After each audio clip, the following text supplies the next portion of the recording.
Yo, what's up, family? YouTube, podcast world, what's up with you? So, I'm at the office. Of course, you all know that I've been, working extremely hard. I've been doing, a lot. I've been putting everything that I've been doing on overdrive. I have a lot of big dreams and a little time to really get it accomplished. But overall, give you a rundown. I'm trying to make East St. Louis a better place to live, to stay at. Over 4 or 5 years ago, I decided to actually do something about it. Because, we do a lot of talking about the city. We do a lot of talk about how bad it is, the streets bumpy, young folks. We do a lot of talking, but a lot of, people ain't doing nothing about it. So I said, okay, let me kill the excuses and let's get it. So I got down to work. I said, first thing I need to do is start accumulating some money. So in order to start accumulating some money and not take it from my 9 to 5, because my 9 to 5 pays the bills at the house. So I said, okay, I need to figure out a way to do that. The fastest way to do that was to form a LLC, a cleaning business. The cleaning business is called Squeaky Clean LLC. So I formed that. I got 2 or 3 contracts. I started working hard, started putting in the work, and I got a couple contracts. So I formed that business.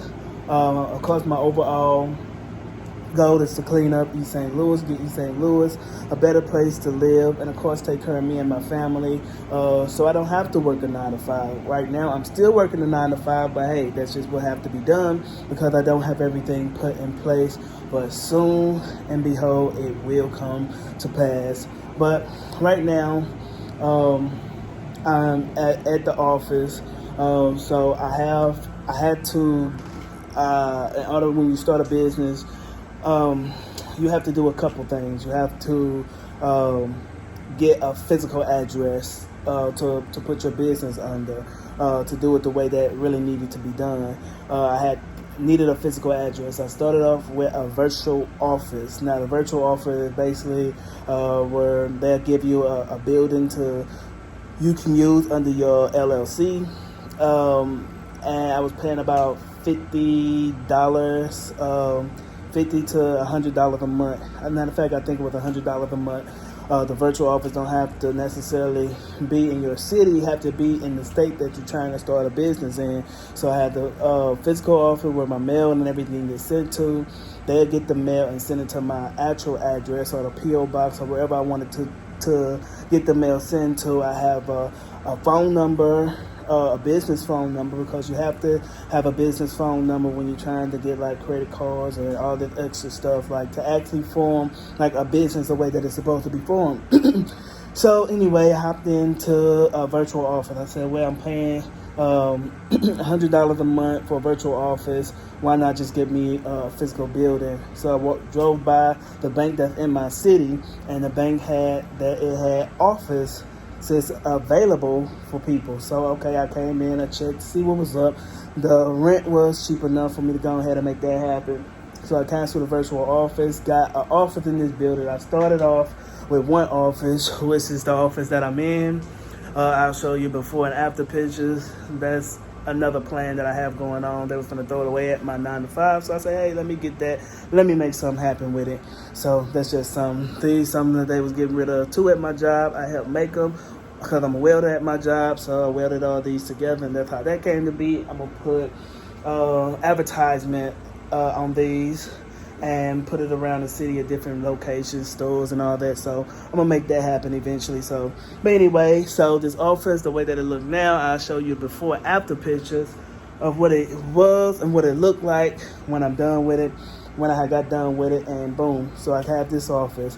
I said, okay, I need to get the word out and across. So I started a podcast. Coming on over here in my podcast studios, a whole nother room. I had to pay a little bit extra to have another room, and it's hot in here because I don't have any air conditioning in here. So I have this podcast studio where I do episodes and videos on YouTube. I have a podcast called Bout the Business.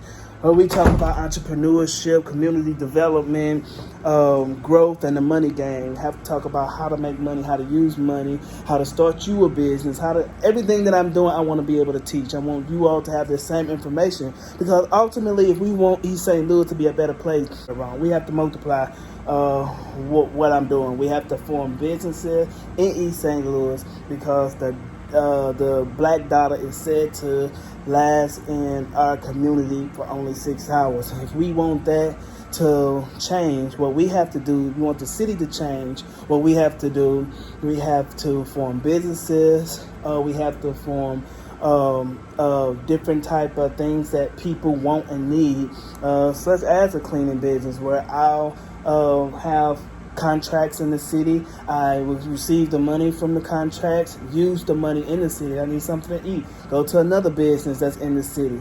I want everybody to be able to do that. So we have to multiply, we have to duplicate this process, because if we have 100 people building businesses in their city, using we all helping each other with these businesses, and we all just making it happen, and then we spending with each other, our money can stay in the city, and therefore making the city a better place. Of course, my other business, which is my nonprofit, is BTF. BTF is a nonprofit organization focused on putting our children's future first. We dedicated to helping our children to be their best self by teaching them 5 areas of education which they don't teach in the traditional school system, which is totally ridiculous. Because if you think about it, your biggest bill that you hold almost your whole lifetime after high school is student loans, and they don't teach you how to take care of your credit. They don't teach you finance in school. Like, they really not teaching you what you need. So I formed this nonprofit to be able to teach that. And of course, like I said, it's 5 areas of education. So since it's 5 areas of education, we will be teaching finance. We will be teaching real estate. We have to understand ownership, entrepreneurship, agriculture, and economics. Them the 5 areas of education that we'll be teaching, because them are the 5 critical areas of education that we need in order for this city, in order for our life to make it to the next level. So, of course, I told you about 3 businesses already that I have started. So the next thing that I'm doing, got another office, because it's adding on to my empire. It's just adding on to what I'm trying to do to be able to make this city a better place. So, of course, I do all my own work. So I put down the floors. I have to do some painting. This is another room. When I go into something, I go hard. Like, I go full in. I don't care what type of money it takes. I'm gonna make it happen. So I decided to do photography. Didn't know nothing about photography. Don't know nothing about Canon cameras. Didn't know nothing at first about it. So I said, well, I'm gonna have to look at YouTube videos. I'm gonna just have to learn. So at my job, my 9 to 5, I can listen to my earphones all day. And actually, that's what I did with all the businesses that I started. All the businesses I started, I did, research after research on how to make it happen. So that's what I did here. I learned how to put down floors. I learned how to do photography. I learned how to do podcasts. I learned how to form LLCs, a nonprofit. I learned how to do all of that just by doing research and YouTube and all that. So, like, really, I put in the work. Like I said, I go full force on everything that I do. So I went on and said, okay, photography is something that I'm going to do, because I don't want to pay people every time I need to take pictures and put stuff out. I don't want to have to pay for all that. I want to make my own professional videos with videography and all that. So I said, okay, well, let me just go ahead, check Facebook, buy all the stuff that I need. So I bought a lot of photography equipment. So this room that we're standing in will be the photography studio, or green room, however you want to call it. Some people call it something different, where I'll set everything up right here. Right now I'm finna do some painting, because That's ugly. All that's ugly. I'm gonna do something with them windows. I don't like how none of that stuff look. None of that stuff look. And right now, what I'm gonna paint is here. This is a closet, but I'm changing. I'm gonna change this into a dressing room. It's not that big, but hey, it's big enough where you can come in here, change your clothes, hang your clothes up, put a big mirror right here on this wall. I'm gonna hook it up in here. So yeah, I'm finna get to work. I'm finna make it happen, and yeah. I know that was a long story, a long rundown of everything that I'm doing. I'll make another video to make everything that I said more clear, but that's just something just real quick that I wanted to run past you all. So I'm about to get to work. You all see how this stuff look now. You see how everything is coming along. It look a mess in here now, but you see it. And you're going to see what it's going to look like when I'm done. So I'm going to catch you on the next video. Deuces.